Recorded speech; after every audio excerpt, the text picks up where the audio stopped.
Na tempestade, na chuva, no sol, na caverna, aonde nós estivermos, os olhos de Deus estão sobre nós. A gente vai ver Jonas ali dentro daquele grande peixe. Ele orou a Deus e Deus ouviu. Deus sempre está disposto a ouvir a oração daqueles que clamam. E hoje, quando o pastor começou falando do cuidado de Deus, imagine, nós como pais e mães humanos, sempre queremos dar o melhor para os nossos filhos.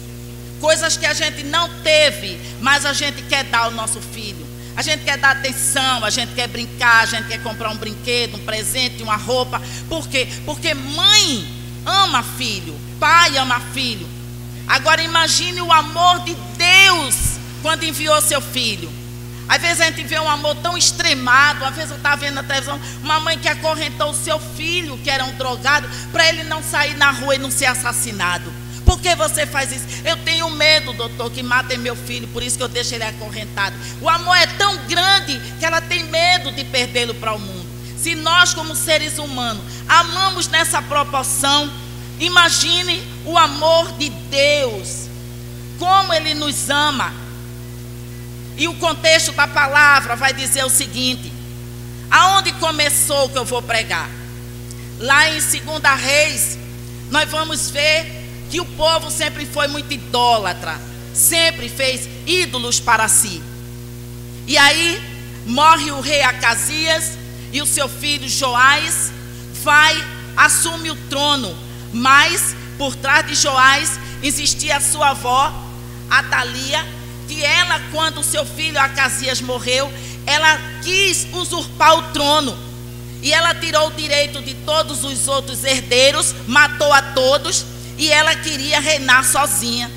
Mas ele tinha uma tia, Joás tinha uma tia chamada Jeoseba, que escondeu ele por 6 anos lá no palácio, e ficou lá. E depois de 6 anos ela comunica ao sacerdote Joiada e diz que ele seria o rei, porque realmente ele era o herdeiro direto. E Joiada prepara toda aquela situação para que Joás volte ao trono. A essas alturas ele já está com 7 anos de idade e assume o trono. E quando Joás, mesmo muito novo, assume, ele encontrou muita idolatria, ele encontrou muitos ídolos, ele encontrou muitas imagens a Baal, ele encontrou o povo na devassidão. E ele era um homem temente a Deus, e ele começa a arrancar tudo que era ídolo e restaurar a comunhão do povo com Deus. E aí ele faz isso, o povo faz uma aliança com Deus, e Deus aceita essa aliança, passa a ser o Deus daquele povo. Mas aí o tempo passa, depois de 40 anos Joás morre, e aí o povo volta novamente para o pecado. E sabemos que o pecado é que causa a separação entre o homem e Deus, pois todos pecaram e foram separados da glória de Deus. Está escrito lá em Romanos 6:23. Deus não queria que o homem pecasse, mas a partir do momento que entrou a desobediência no meio, o homem pecou. E quando ele pecou, ele transgrediu a lei de Deus e foi separado de Deus. Mas aí Deus, com o amor que tem por cada vida humana, volta novamente a querer ter comunhão com esse homem, com essa criatura que ele criou. E quando nós chegamos lá no livro de Joel, capítulo 2, abra sua Bíblia lá em Joel 2, a partir do versículo 12, começa Deus usando o profeta Joel para restaurar essa comunhão que havia sido quebrada. O povo tinha se afastado de Deus, mas agora Deus convida o povo para voltar e ter novamente comunhão com Ele. Isso está lá em Joel capítulo 2, a partir do versículo 12. Joel capítulo 2, versículo 12. Se você abrir e acompanhar, você vai ver que o título dessa pregação se chama A Misericórdia do Senhor. Mas eu dei outro nome. Fala de arrependimento. Arrependimento no grego é o metanoia. É quando a pessoa realmente desiste de algo que ele tentava fazer ou que fez no passado. é mudança, é quebrantamento. E o homem precisa se quebrantar diante de Deus. E ele lá no capítulo 2, a partir do 12, ele vai dizer o seguinte: agora, porém, declara ao Senhor: voltem-se para mim de todo o coração, com jejum, lamento e pranto. Deus agora estava dizendo para o povo: deixe os ídolos, que eu sou o Deus de vocês. Eu quero ter vocês na minha companhia. Eu quero abençoar vocês. Eu quero fazer de vocês uma grande nação. Mas se vocês continuarem pecando, vocês não vão conseguir o objetivo de vocês. A Bíblia vai dizer que o papel do inimigo é matar, roubar e destruir. Ele se apresenta como bonzinho, mas no final você sabe que o caminho do mundo é caminho de morte, é caminho de perdição, é caminho que quando a gente liga a televisão, a gente fica horrorizado com as coisas que a gente vê, as brutalidades, a falta de amor. Quando a gente lembra, por exemplo, do caso daquela moça fisioterapeuta, a gente fica assim, em choque de ver um ser humano invadir a privacidade de outro, estrupar, matar e depois ficar com a cara mais cínica negando. Tudo isso é consequência do pecado do homem. Quando o homem pecou, ele assumiu uma pecadora demoníaca, uma consciência que não tem noção do que é erro, porque a mente dele foi cauterizada pelo pecado. E no versículo 13, ele vai dizer: rasguem o coração de vocês e não a roupa. Eu não quero que vocês tenham um arrependimento superficial. Rasgue o coração e não as vestes. Voltem-se para o Senhor, para o seu Deus, pois Ele é misericordioso e compassivo, muito paciente, cheio de amor, a arrepender-se e não envia a desgraça. Deus estava dizendo: se houver arrependimento no coração de vocês, eu não vou deixar que o mal prospere na vida de vocês. Deus tem chamado o seu povo para fazer uma aliança, mas nós estamos querendo fazer aliança com esse Deus? Nós estamos dispostos a abrir mão das nossas prerrogativas, das nossas vontades para agradar a Deus? E quando Ele mesmo vai dizer: se o homem quiser vir após mim, negue-se a si mesmo, tome a sua cruz e siga-me. Pois que adianta o homem ganhar o mundo inteiro e perder a sua alma? Deus criou o homem para a imagem, para a glória dele. Ele foi feito a imagem e a semelhança de Deus. Mas o homem se fecha no seu casulo e acha que não precisa de Deus. Mas ele vai dizer que ele é misericordioso, ele é bondoso, ele se arrepende do mal que estava tentando fazer contra o povo. Porque ele não queria punir o povo, mas muitas vezes a punição é pedagógica. Veja um exemplo: nós como pais, se criarmos os nossos filhos absoluto, no lugar deles serem bons para a gente, nós vamos criar o quê? Feras. Se a gente não der o controle, o limite no que eles fazem, o limite nas atitudes dele, logo quando eles crescerem, em vez da gente ter um filho, a gente vai ter uma fera que vai avançar em cima da gente e vai bater. Sabe por quê? Porque ele foi criado sem limite. E Deus como pai também corrige porque Ele ama. E nós como pais, muitas vezes, damos umas lapadinhas nos nossos filhos. Eu dei nos meus, e eles ficavam me olhando com a cara que não gostava. Mas a Bíblia vai dizer que a correção, ela é para o bem do homem. Ela é para que ele possa ter um caráter perfeito e não um caráter doente. E o homem avança na sua insubordinação. No versículo 14, ele vai dizer: se vocês voltarem e se arrependerem, eu vou deixar uma bênção para vocês. Vocês vão receber de mim a bênção que eu tenho para vocês. Naquele tempo era costume as pessoas fazerem obração, libação, derramarem líquido como libação, derramarem, ofertarem coisas a Deus, coisas preciosas como obração. Mas Deus agora diz que não quer nem libação, nem obração. Ele agora pede simplesmente que o homem seja oferta a Deus. quando ele vai dizer: veio o Senhor minha vida oferecer como oferta de amor e sacrifício, quero a minha vida a te entregar. Deus fez o homem para ser adorado, para ele adorar a Deus. Mas o homem, mais uma vez, fica querendo criar suas próprias invencionices. E Deus disse: se vocês se voltarem para mim, eu vou dar uma bênção para vocês. Vocês vão ser abençoados. Eu vou derramar sobre vocês prosperidade de cereal, de vinho, de óleo. Vocês serão prósperos em tudo que vocês fizerem. Qual era a condição? Obediência. E essa obediência implicava, e agora eles serem anunciador dessa palavra. Essa trombeta que Deus estava chamando eles para tocar, seria a trombeta da palavra de Deus. Que cada um comunicasse a palavra de Deus ao seu próximo, para que a nação fosse restaurada. Porque se não for a palavra de Deus para restaurar, ninguém pode restaurar.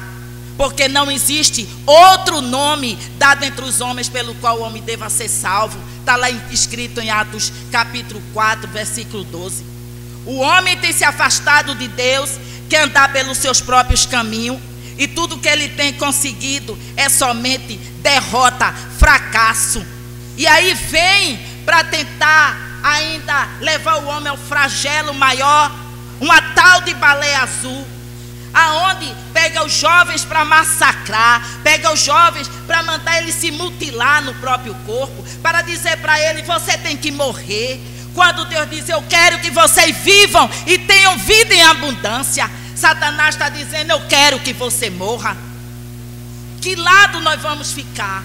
Qual é o lado que nós vamos querer assumir diante de um mundo frio, diante de um mundo egoísta, diante de um mundo cético que não se preocupa com a palavra de Deus?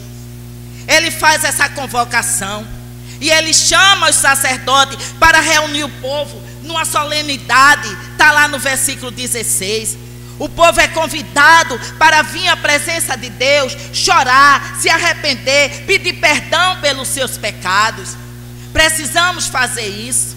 Precisamos nos arrepender dos nossos atos. Precisamos nos arrepender das nossas iniquidades. Precisamos nos arrepender de tudo aquilo que tem impedido da gente ter comunhão com Deus. Deus está disposto a nos perdoar, mas só haverá perdão se também houver arrependimento. Muitas vezes, quando a gente vai até chamar o filho da gente a atenção, ele já vem tão quebrantado: mãe, eu sei que eu errei, já vem até chorando. Deixa a gente desarmada. A gente vai querer dar uma lapada, não dá, porque a gente fica tão emocionado que até o cinturão fica leve na mão da gente, e fica assim, querendo bater, mas com pena. Aí já sai o sentimento de raiva, entra o sentimento de pena, porque ele veio tão quebrantado: mãe, eu sei que eu errei, já começa a chorar. Aí o cinturão já perde aquela força da autoridade, a gente já... Imagine diante de Deus alguém chegar: Senhor, chorando, eu me arrependo dos meus pecados. Deus, que é Pai, vai também se compadecer. Esse é o propósito de Deus. E os pastores teriam que reunir o povo para falar exatamente isso, dizer para Deus: Senhor, não deixa o teu povo passar pelo opróbrio, não deixa o teu povo ser escarnecido. O que dirão as nações? Olha, cadê o teu Deus? Cadê o teu Deus? Mas Deus, na sua infinita misericórdia, diz: não farei mal, estarei no meio de vocês. Deus quer estar no meio do seu povo. Deus quer abençoar o seu povo. O Senhor é um Deus zeloso. O Senhor é um Deus que se compadece do seu povo. E Ele começa a abençoar o seu povo. O povo de Deus, muitas vezes o povo diz: mas por que esses crentes têm uma vida tão próspera? Sabe qual é o segredo da vida próspera? A gente passa pelas mesmas coisas que o mundo está passando: inflação, recessão, congelamento de salário, um governo tirano que está fazendo o que ele quer, porque ele tem duas casas que estão legislando a favor dele.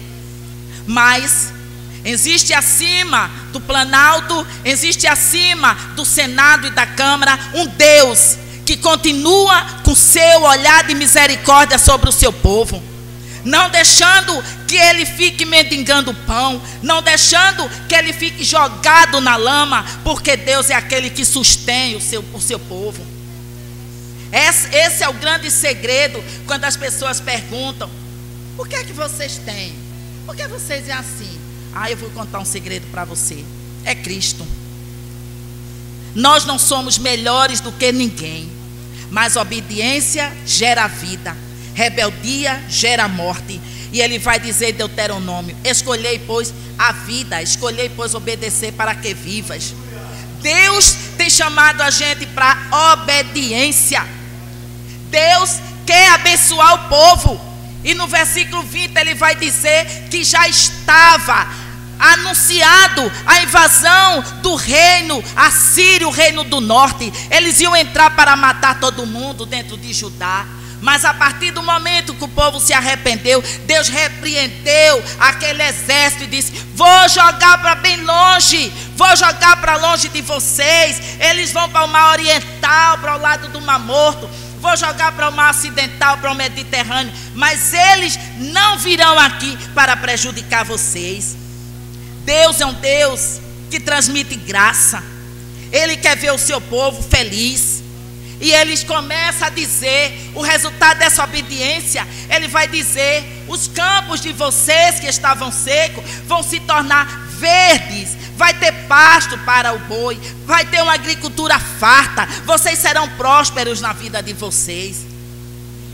Prosperidade, muitas vezes, para muitas igrejas, os pastores chegam lá na frente mandando apresentar chave de carro, chave de casa, chave disso, chave daquilo. Mas sabe qual é a verdadeira prosperidade? É você ter o seu lar na presença de Deus.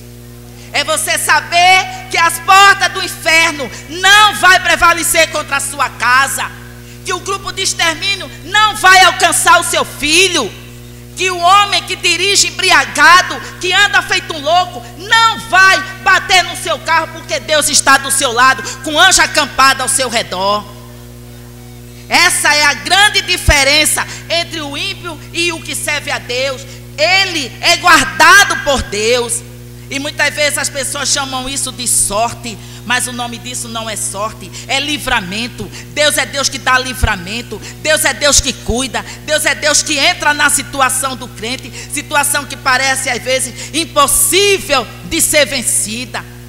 Na área da saúde, quantas pessoas têm sido curadas de doenças terríveis, câncer e outras coisas mais, simplesmente porque se voltaram para Deus. E quando elas vão ser operadas, o médico diz: eu não sei o que foi que houve, mas eu não estou encontrando nada. E começa aquela pessoa a ter uma qualidade de vida. Deus prometeu àquele povo: vocês vão prosperar, eu vou derramar minha chuva seródia, a minha chuva temporã, vocês irão ser prósperos. Tudo que vocês plantarem, tudo que vocês botarem para fazer, vocês vão ter prosperidade. E ele vai dizer no capítulo 25 que haveria uma dupla honra para aqueles que se chegassem para ele. Nessa época, representado pelo inimigo, o que foi falado pela pastora Daiane, o migrador, destruidor, cortador, é o mesmo que hoje atua, trazendo miséria, trazendo desemprego, trazendo recessão. As pessoas têm currículos ótimos, mas quando vão se apresentar no emprego, não conseguem ficar. E dá uma sensação de frustração.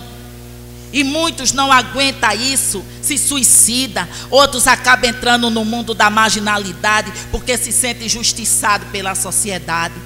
Mas quando o homem volta seus olhos para Deus, Deus abre vaga aonde não tem vaga, porque a gente tem exemplo aqui de pessoas que em plena recessão do governo Temer foi chamado para trabalhar e está trabalhando. Sabe por quê? Porque Deus sempre tem algo especial para os filhos. Ou nós, como pais, iríamos esconder dos nossos filhos o que nós tivéssemos de melhor. Qual é o pai que, se o filho pedir um pão, ele vai dizer: não, meu filho, não tem, eu não tenho, coma pedra porque não tem pão. A mãe corre, esquenta o pão, bota um queijinho, bota uma mortadela, faz aquele pão bem gostoso porque aquilo dá prazer para ela, cuidar do seu filho. E com Deus não é diferente. Deus tem sido um Deus que tem chamado a gente para perto dele, para nos abençoar, para nos fazer vitoriosos, para não deixar que o mundo venha a querer nos tragar como se nós fôssemos verdadeiras presas. E ele vai dizer lá no versículo 27: saberei que estou no meio de Israel, que eu sou o Senhor, vosso Deus, e não há outro Deus.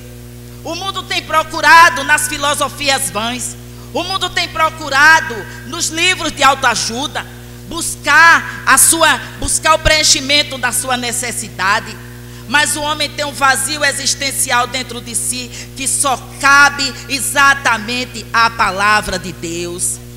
Quantos viviam no mundo jogado e hoje estão restaurados graças a esse cuidado de Deus? E a sociedade muitas vezes não entende. Quando eu trabalhava, uma vez um colega meu disse: eu não entendo a igreja de vocês. Como é que um cara é um ladrão, pintou e bordou, e agora você vem dizer que ele é um crente, que ele está dentro da igreja? Pois é, para você ver, viu? Um pai, o filho pode ser o maior bandido, mas não deixa de ser filho daquela pessoa. A mãe pode ter um filho bandido, mas ela não deixa de ir no presídio visitá-lo, não deixa de levar o sustento dele, não deixa de fazer uma cotinha para contratar um advogado e tirar ele de lá. Sabe por quê? Porque é vínculo de sangue. Quando amamos, nós fazemos o maior sacrifício, porque isso é amor. E Deus não seria o Deus de amor se fizesse acepção de pessoas. Deus não faz acepção de pessoas. Ele diz: vinde a mim, todos vós que estáis cansados, sobrecarregados, eu alivio vocês. Que cansaço estamos passando hoje.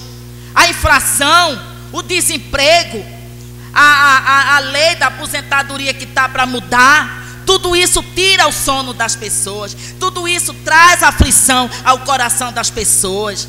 Pessoas que dizem: irmã Fátima, eu não sei nem se daqui a 49 anos eu vou estar vivo, quanto mais para me aposentar. Mas ele vai dizer, lançando sobre ele toda a vossa ansiedade, porque é ele que tem cuidado de vós. O homem não pode resolver por si só, mas há um Deus que pode, que é juiz, que é legislador. E nada em Brasília pode ser aprovado sem que haja o seu consentimento. Porque ele vai dizer na palavra dele que não cai uma folha sem que ele consinta. Então não tema o que pode fazer o homem, porque maior é aquele que está em nós do que aquele que está no mundo. Deus quer trazer o homem para perto dele porque ele é amor. E quando a pessoa ama, a pessoa não aponta as falhas, mas a pessoa quer simplesmente que a pessoa seja transformada. Quantas vezes nós, como esposa, vemos os defeitos do nosso marido, mas mesmo assim o amamos, cuidamos dele. Sabe por quê? Porque o amor permite fazer isso. Quantas vezes o marido também vê a esposa cheia de falha, mas porque ele a ama, ele fica com ela, ele cuida dela até o dia que a morte separe eles dois. Isso é amor. Deus quer que o amor dele seja um amor que venha invadir o nosso coração, que venha a fazer de nós pessoas diferentes, pessoas que realmente possam viver uma vida plena. E nós vamos terminar dizendo que depois de Deus prometer toda sorte de bênção, Ele vai dar a maior bênção de todas. Lá no versículo 28, Ele vai dizer: e acontecerá que nos últimos dias derramarei do meu espírito sobre toda a carne. Deus não faz acepção de pessoas. Quando Ele diz toda a carne, é que aquele que invocar o nome dEle terá a presença do Espírito Santo de Deus. Deus está preocupado com a humanidade. Deus não fez a humanidade para morrer como a gente está vendo na Síria. Deus não fez a humanidade para que o Islã avance e fique degolando pessoas. Deus não tá interessado em pessoas que fazem guerra, que matam o inocente, como a gente vê ali na Síria. Deus está querendo que sírios, brasileiros, egípcios, franceses, seja a pátria que for, volte os seus olhos para Deus, o justo juiz. Porque Deus é longânimo, Ele é misericordioso, Ele é perdoador. Ele quer que o homem reconheça que depende dEle. E a única forma do homem mostrar essa dependência é correndo para os braços do Pai.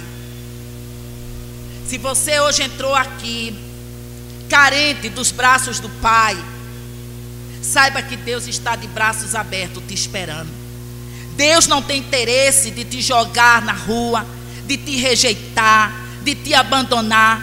Ele vai dizer lá em Isaías: pode até uma mãe se esquecer do seu próprio filho, mas eu, Senhor teu Deus, jamais me esquecerei de ti, porque eu tenho o teu nome na palma da minha mão. É o cuidado de Deus. Deus tem cuidado com cada um de nós. Deus quer que o seu povo caminhe em felicidade, caminhe em alegria, caminhe em vitória. Mas essa vitória só será possível quando o homem se voltar para Deus. Ao longo da história, temos visto muitos ídolos surgiram. Surgiu Maomé, surgiu Gandhi, surgiu Buda. Onde está Maomé? Onde está Gandhi? Onde está Buda? Todos eles morreram, mas Jesus disse: eu vou morrer, mas ao terceiro dia eu vou ressuscitar. E quando eu ressuscitar, voltarei para levar vocês para junto de mim mesmo, para que aonde eu estiver, vocês estejam também. E os discípulos não entenderam essa mensagem, mas a caminho de Emaús, quando eles realmente sentiram que alguém estava acompanhando ele, e que chegou dentro daquela casa, e ele disse: Pai, seja conosco. E eles disseram: sentíamos o nosso coração arder. Senhor, fica conosco, porque já se faz tarde. Tens meu coração para repousar. Quantos de nós precisamos dizer isso para Deus? Senhor, fica comigo, porque já se faz tarde. A nossa confiança não pode estar nos políticos que nós elegemos e que estão lá só votando coisas que rendam dinheiro para ele. Não precisa de eu dizer a você. Você tem acompanhado pela televisão. Quanto mais há desdobramento do Lava Jato, mais aparece podre. Fulano recebeu 2 milhões, fulano recebeu 3, fulano recebeu 5. A Odebrecht, eu não sei onde é que ela tem tanto dinheiro. Uma mina de dinheiro. Porque todo mundo recebeu dinheiro da Odebrecht. Aí você vê, a nossa confiança pode estar depositada num homem desse, num político desse. Temos que olhar para o céu e dizer: eleva os meus olhos para o monte, de onde me virá o socorro? O meu socorro vem do Senhor, que fez o céu e a terra. E aí começa uma nova história. Uma história de vitória, uma história de conquista, onde não vai ter frustração, aonde não vai ter realmente desgosto de ter votado em alguém que a gente confiou o voto e que agora está lá em Brasília, trabalhando exatamente contra nós, trabalhadores. Se você entrou aqui com alguma carência e você quiser depois conversar conosco, com o pastor Marcos ou comigo, nos procure. Nós queremos te orientar à luz da palavra de Deus. Aqui nós não vendemos ilusão, mas nós pregamos a palavra para que você possa fazer como a Bíblia diz: e conhecereis a verdade, e a verdade vos libertará. E se você conhecer a verdade, você será livre, porque só existe liberdade quando Jesus assume a nossa vida. Que você possa entender que não é mais tempo da gente olhar para trás. Não é mais tempo da gente ficar cochilando entre 2 pensamentos. Quando Jesus viu aquele povo envolvido em tanta idolatria, ele disse: esse povo é o ébrio, estão se embriagando de ilusão. E hoje as pessoas estão se embriagando de ilusão. Basta um jogo do Brasil dia de domingo na hora do culto, que as igrejas caem 80% de frequência. Eu já fiz parte de uma igreja que uma vez chegaram a sugerir: pastor, traga a televisão para quando for no intervalo do jogo a gente ir para lá ver um pouquinho. Que adianta o homem se prender ao jogo, se prender ao futebol, e quando ele morre, ele não leva o jogo, ele não leva o time de futebol. Veja o exemplo da Chapecoense. Iam jogar fora, já achando que eram campeão, tomaram aquele avião, debaixo de muita festa, debaixo de muita alegria, debaixo de muita comemoração. E alguns minutos, horas depois, aquele semblante de alegria, de fogos, de regozijo, já era semblante de choro. O avião caiu, e agora? O que você vai fazer se Deus lhe chamar hoje?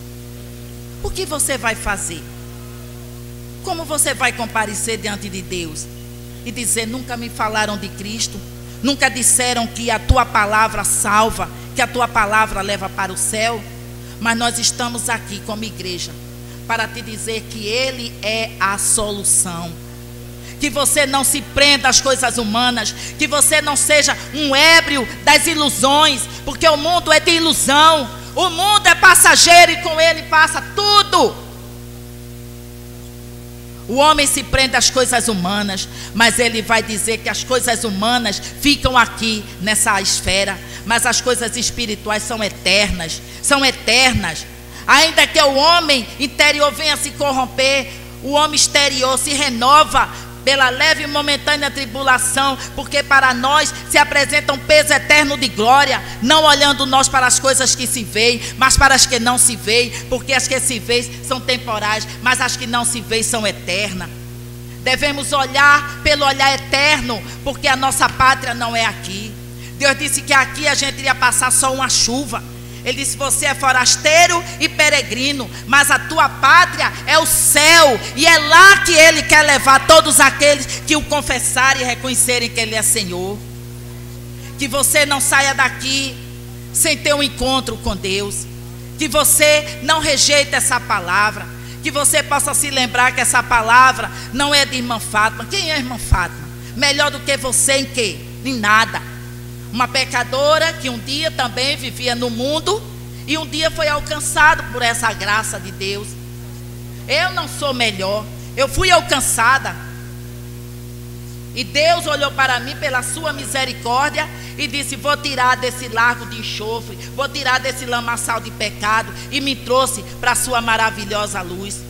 E assim como Ele me tirou, tantos aqui já foram tirados. E Deus vai continuar tirando cada um que estiver disposto a fazer uma aliança com Deus, como foi dito. Deus chama hoje pessoas para se aliançarem com Ele. E essa aliança é uma aliança perpétua, é uma aliança que não se quebra. Você olha a sua aliança, você vê que ela é toda inteira. Sabe por quê? Porque é uma coisa que não pode haver quebra. Deus quer essa aliança com você. Deus quer essa aliança com a tua casa. Deus quer essa aliança com teus filhos, para que mais tarde teus filhos não venham perecer na mão do traficante, para que mais tarde seu filho não venha perecer na mão de um site maligno, um jogo maligno da baleia azul. Mas Deus quer o senhorio da tua vida, para te abençoar, para trazer paz, para trazer saúde e acima de tudo trazer a vida eterna. Que Deus nos abençoe.